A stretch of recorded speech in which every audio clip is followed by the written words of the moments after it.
Hi friends, my name is Nisha and this is going to be the first video of mine on YouTube. And here the topic is Policies of Jharkhand, जिसमें हम आज जानने जा रहे हैं झारखंड की औद्योगिक नीतियों के बारे में।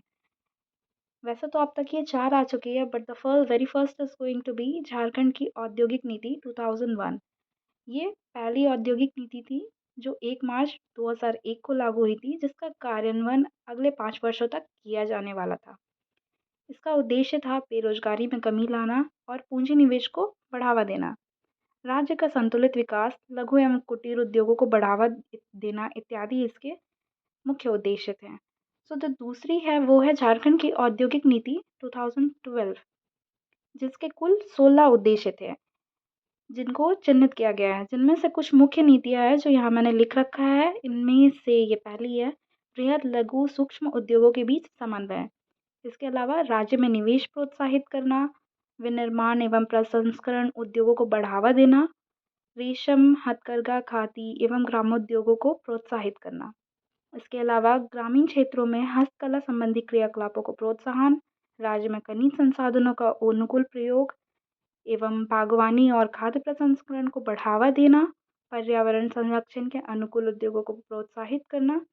इसके अलावा कुछ प्रमुख अनुसूचित जनजाति एवं जातियों, पिछड़े वर्गों को औद्योगिक विकास में बराबरी की भागीदारी सुनिश्चित करना भी इसका उद्देश्य था।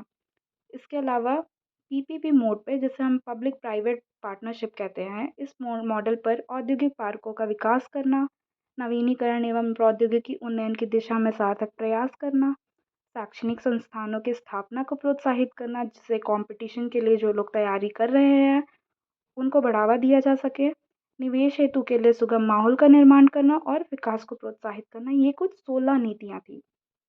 जो तीसरी है वो है,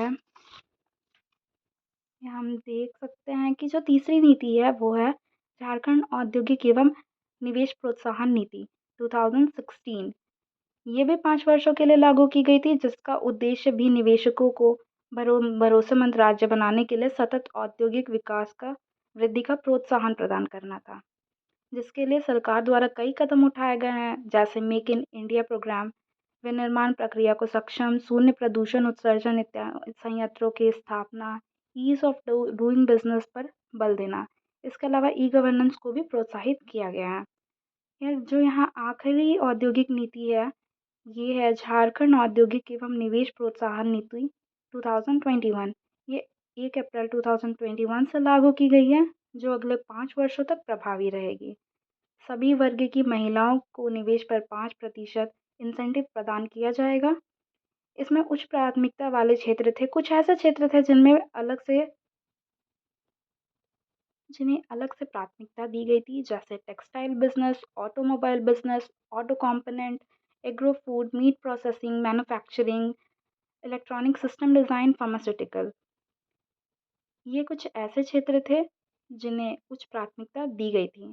इसके अलावा राज्य में उद्योग किए जाने वाले पूंजी निवेश का 25% या अधिकतम 6.25 करोड़ रुपए तक को इंटेंसिव प्रदान करना, सूक्ष्म उद्योगों के लिए 1 करोड़ रुपए, लघु उद्योगों के लिए 10 करोड़ रुपए तथा बड़े उद्योगों के लिए 25 करोड़ रुपए के निवेश पर इंसेंटिव प्रदान करना। इस नीति के कुछ प्रमुख उद्देश्य थे, जैसे राज्य में 1 लाख करोड़ का निवेश आकर्षित करके 5 लाख रोजगार सृजित करना, एमएसएमई द्वारा 100% स्वदेशी आगतों से विनिर्मित निर्यात वस्तुओं पर ध्यान केंद्रित करना, स्टार्टअप प्रोत्साहित करना एवं निवेशकों को पसंदीदा गंतव्य के रूप में परिणत करना। ये अब तक की कुल 4 औद्योगिक नीतियाँ थी। मैंने इन्हें शॉर्ट में समझाने की ट्राई किया है। इसके बाद कुछ और नीतियाँ हैं, विस्थापन एवं पुनर्वास नीति। ये मैं नेक्स्ट वीडियो में लेकर आऊँगी। I hope you guys like it. Thank you.